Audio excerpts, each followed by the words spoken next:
युक्ति अब हम बता रहे हैं आपके। अब कहा कि देखिए, कारक ज्ञापकाभ्याम अन्यत क्वा दृष्टमिति चेत न क्वचित दृष्टम इत्यलौकिकत्व सिद्धर्भूषणम एतन्न दूषणम। कहा कि देखिए, पहला चीज तो प्रश्न उपस्थित होता है कि रस को ना आप कार्य मानते हो ना ज्ञाप्य मानते हो, और तो फिर ये क्या मानते हो भाई। कहा कि कारक और ज्ञापक हेतुओं के अतिरिक्त व्यंजकादि हेतु कहाँ पाए जाते हैं। अगर ये प्रश्न कर सकते हो तो कहा जाएगा कि कहीं नहीं पाए जाते हैं। तो अलौकिकत्व की सिद्धि में यह चीज भूषण है, दूषण नहीं है। इसलिए रस को वस्तुतः ना हम कार्य कह सकते हैं ना ज्ञाप्य कह सकते हैं। समझे कि नहीं। तो कहा कि एक बात, एक चीज ये बताइए, इसमें लिखा है कि विभावादिभिर व्यंजितश्चर्वणीय। कहा कि विभावादि से व्यंजित होकर वह चर्वणीय होता है। तो ये दोनों बात कैसे संगत होगी कि न वह कार्य है न ज्ञाप्य है, फिर भी वह विभावादि से व्यंजित होकर के चर्वणीय है।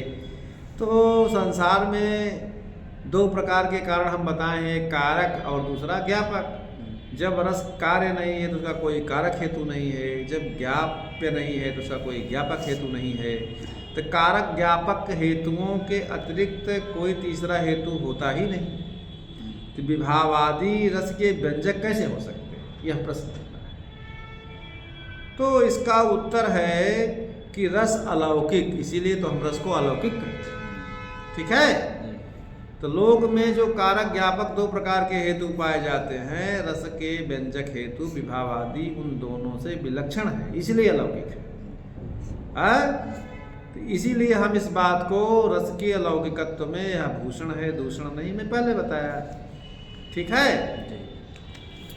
अब यह है कि चर्वणा निष्पत्त्या तस्य निष्पत्ति रूप चरितेति कार्य उपयुच्यताम। कहा कि रस को कार्य अगर कहा जाता है तो लोग कहते हैं कि आस्वाद की उत्पत्ति होने से, उपचार से, गौण रूप से, व्यवहार रूप से उसकी उत्पत्ति कही जा सकती है। अर्थात रस को उपचार से कार्य भी कहा जा सकता है। मुख्य रूप से चूंकि कार्य नहीं है, लेकिन व्यवहारता अप्रधान रूप से, व्यवहार रूप से, उपचार रूप से उसको जो है कार्य भी कहा जा सकता है। समझे कि नहीं। कहा कि लौकिक प्रत्यक्षादि प्रमाण तातस्थ्य अवबोधशालिमित यौगिक ज्ञान वेद्यांतर संस्पर्श रहित स्वात्म मात्र पर्यवसित परिमितेतर योगी संवेदन विलक्षण लोकोत्तर स्वसंवेदन गोचर इति प्रत्ययोपविधीयताम। कहा कि एक चीज ये ध्यान दीजिए, ये जो कहा गया है, कहा कि रस को उपचार से कार्य भी कहा जा सकता है, तो कहा प्रत्यक्षादि से भिन्न। देखिए, इसको हम जो कह रहे हैं प्रत्यक्ष ज्ञान के 3 भागों में हम विभक्त करके इसको समझें तो बात समझ में आएगी। कहा कि प्रत्यक्ष ज्ञान को, लौकिक प्रत्यक्ष ज्ञान को हम 3 भागों में विभक्त कर रहे हैं। एक तो अस्मदादिकृत प्रत्यक्ष, हम लोगों के द्वारा जो प्रत्यक्ष होता है वो अस्मदादिकृत प्रत्यक्ष है। ठीक है। तो दूसरा जो है क्या लिखा है कि मिति योगिक ज्ञान। मिति योगी ज्ञान, मिति माने होता है थोड़ा, अपरिपक्व योगी, जिसे युंजान जोगी कहते हैं। एक युक्त जोगी होता है, दूसरा युंजान जोगी होता है। तो मित योगी ज्ञान जो होता है वो अपरिपक्व माने योगी होता है, जिसे सविकल्पक समाधि में स्थित जो युंजान जोगियों का ज्ञान है, एक तो वो है। तीसरे प्रकार का जो क्या नाम से होता है, परिमितेतर योगी इसे कह सकते हैं। अपने यहाँ जो परिमितेतर है ना, परिमित माने सीमित, परिमितेतर माने जो असीमित, जिसकी कोई सीमा न हो। कहा कि परिमितेतर योगी माने परिपक्व योगी, जिसे युक्त योगी कहते हैं, जब वह निर्विकल्पक समाधि के विषय में उसको ये सब होता है। कहा अस्मदादिकृत जो साक्षात्कार में ज्ञान होता है उसको हम कैसे जानते हैं? कहा प्रत्यक्षादि प्रमाणों की सहायता से वो ज्ञान होता है। जैसे यह पुस्तक है, आप हो साक्षात, तो ये प्रत्यक्ष देख रहे हैं ना आप। अच्छा, कहा मिथ्य यौगिक ज्ञान जो है प्रत्यक्षादि प्रमाणों की सहायता के बिना, समझे हो कि नहीं? प्रत्यक्षादि प्रमाण की सहायता के बिना मतलब प्रमाण तातस्थ योगज सामर्थ्य से होता है। उनका ज्ञान क्या होता है? योगज सामर्थ्य। कहते नहीं है कि कभी कभी एक ही आदमी कई जगह दिखाई देता है, सिद्ध योगियों का योगज सामर्थ्य से, उनके लिए प्रमाण की जरूरत नहीं। जो आप लोग कहते हो कैसे होगा, तो होता कि भगवान की कृपा होगी तो ऐसे होगा, तो योगज सामर्थ्य से वो जाना जा सकता है, हमारे आपके प्रमाण के ऊपर। समझ लो, ये बहुत दार्शनिक बात कर रहा हूँ। तीसरा परिमितेतर योगी माने परिपक्व योगी जो होता है, युक्त योगी, वो क्या नाम से निर्विकल्पक समाधि में स्थित जो योगी होता है वह उसका विषय होता है। कहा उसका क्या विषय? कहा वेद्यांतर स्पर्श से रहित।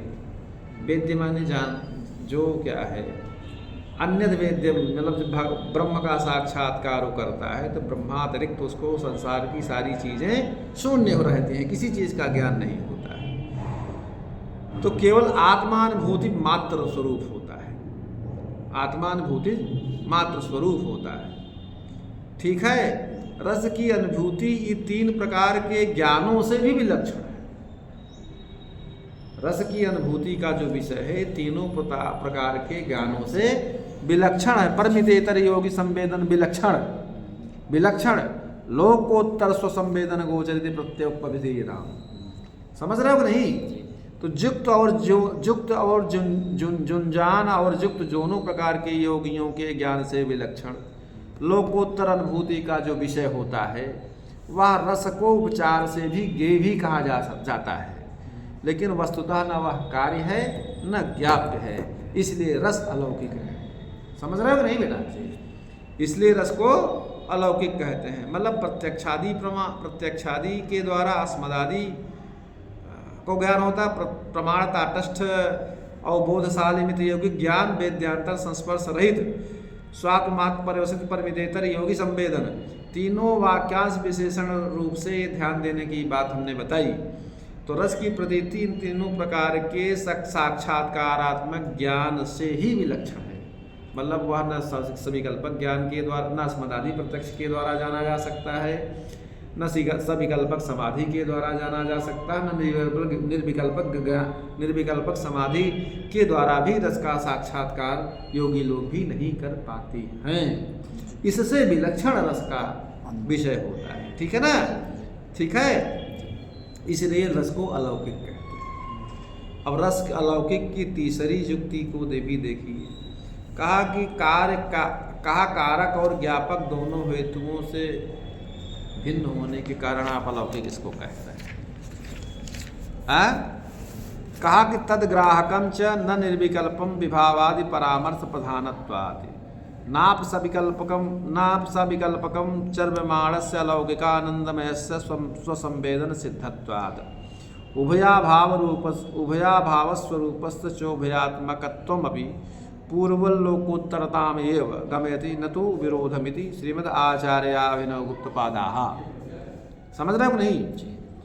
कहा कि वह न सविकल्पक ज्ञान का विषय है और न निर्विकल्पक ज्ञान का विषय है, इसलिए यह अलौकिक है आप जो कह रहे हैं। कहा सविकल्पक ज्ञान किसको कहते हैं? कहा कि जिससे पदार्थ के स्वरूप के अतिरिक्त उसके नाम जाति आदि का भी भान होता है। उस पदार्थ, समझ रहे हो नहीं? तो कहा नाम जात्यादि योजना सहितम ज्ञानम सविकल्पकम। ठीक है, जैसे घट पट पदार्थों के ज्ञान में उसके स्वरूप के साथ वस्तु के नाम जाति आदि का भी भान होता है। ठीक है, तो इसलिए जो है घटपट आदि ज्ञान को हम सविकल्पक ज्ञान कहते हैं। ठीक, वह शब्द व्यवहार का विषय होता है। जैसे घटा पटा यह ज्ञान सविकल्पक ज्ञान है, वह शब्द का शब्द के व्यवहार का विषय होता है, लेकिन रसानुभूति तो स्वसंवेदन मात्र होती है, तो शब्द व्यवहार का विषय वह नहीं होती। ठीक है, इसलिए उस नाम जात्यादि भान का कोई अवसर वहाँ नहीं है।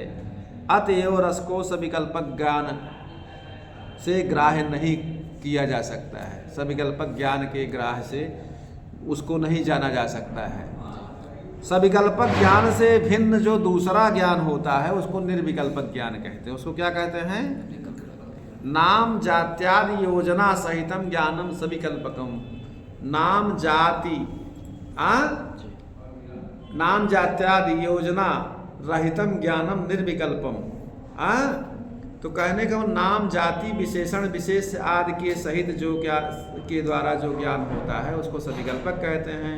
नाम जाति विशेषण विशेष आदि से रहित जो केवल वस्तु मात्र का अवगाहन कराता है उसको निर्विकल्पक ज्ञान कहते हैं। समझ रहे हो ना?